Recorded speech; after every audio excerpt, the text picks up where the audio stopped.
Good day, everyone. Today we've got a short session to introduce you to some of our tools for the Common Core State Standards in elementary writing.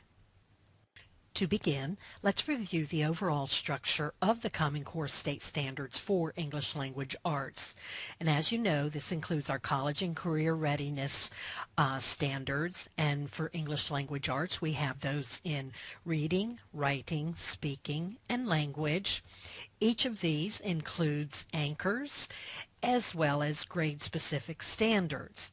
As we work today, we'll be looking in the area of writing and the grade-specific standards for grades K through 5. This should help you see where things are in the bigger picture of things. And as we move forward with our implementation of the Common Core State Standards, we'll want to know how to use this framework for things such as classroom use and benchmark testing.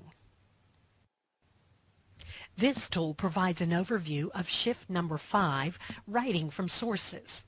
In addition to the standards, anchors, and end-of-year expectations, the writing component of the Common Core State Standards means a shift from how we may have done things in the past. This shift applies to all three types of writing in the Common Core: argument writing or opinion writing in grades K through 5, informational, and narrative.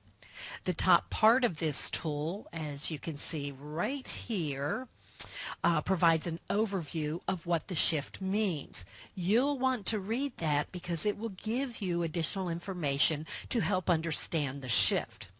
In the middle part of this particular tool, you'll see different ways to support the shift in the classroom lessons. So you'll get ideas here from the things that you can do right in the classroom to help students get better and to learn, in the first case, how to write from sources.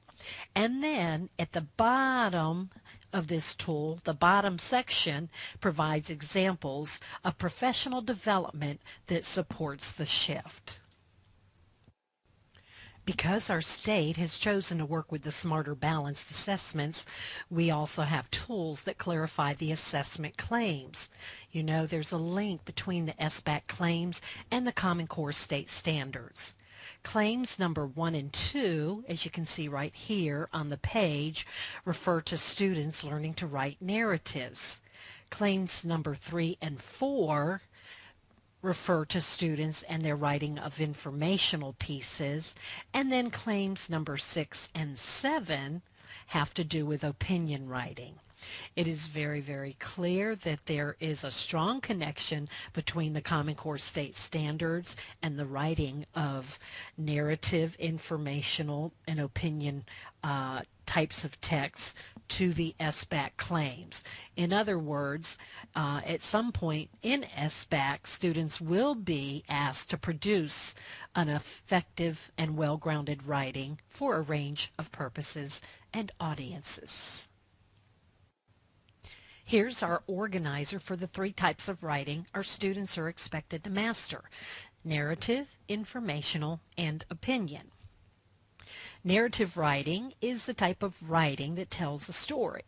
About 35% of the writing an elementary student does should be narrative. Students explain what they know and tell what they've learned in informational text. About 35% of the writing a student does is informational.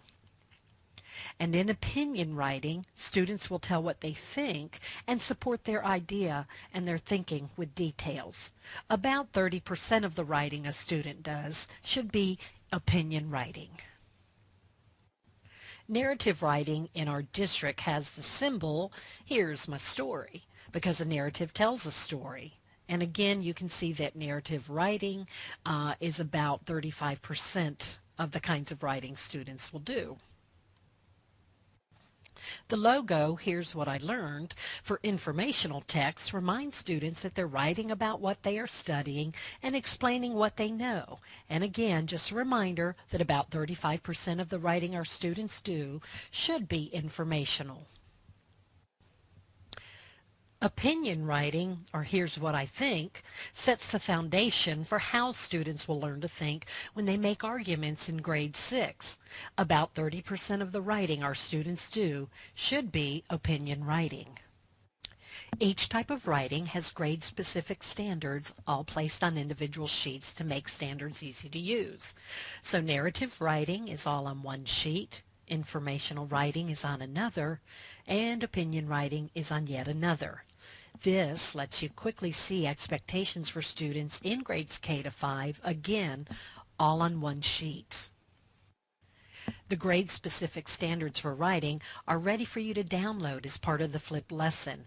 There are two versions, this simple typed version or a highlighted version. The highlighted version shows what changes from one grade level to the next. This is the highlighted version for informational writing, and this is the highlighted version for narrative writing. We'll refer to the grade level standards throughout the school year. There are a number of ways you can use the standards. Compare what is expected of students in each of the grade level ranges. In other words, K to 5, 6 to 8, and 9 to 12. Use the standards to develop rubrics and corresponding checklists. Use them to unpack the grade level standards, and use the unpacked standards for designing lessons, and share the standards with parents. Appendix C of the Common Core State Standards is a tool that provides samples of argument writing for elementary, middle, and high school. Each piece of writing exhibits the level of quality required to meet the standard for that grade. As you likely know, there is value in looking at student work, and this should be a regular part of working with the Common Core State Standards. Our tool, as shown here, provides an easy way to get the samples for argument writing. We'll also create similar tools for informational and narrative writing. Because they may be useful for your classroom, you can also download a full-page PDF for each of the three types of writing. This is for informational writing. Of course, there's one for narrative writing and opinion writing. This completes today's overview of key tools for elementary writing. Don't forget to check the website, My Learning Center, to get the most current tools available.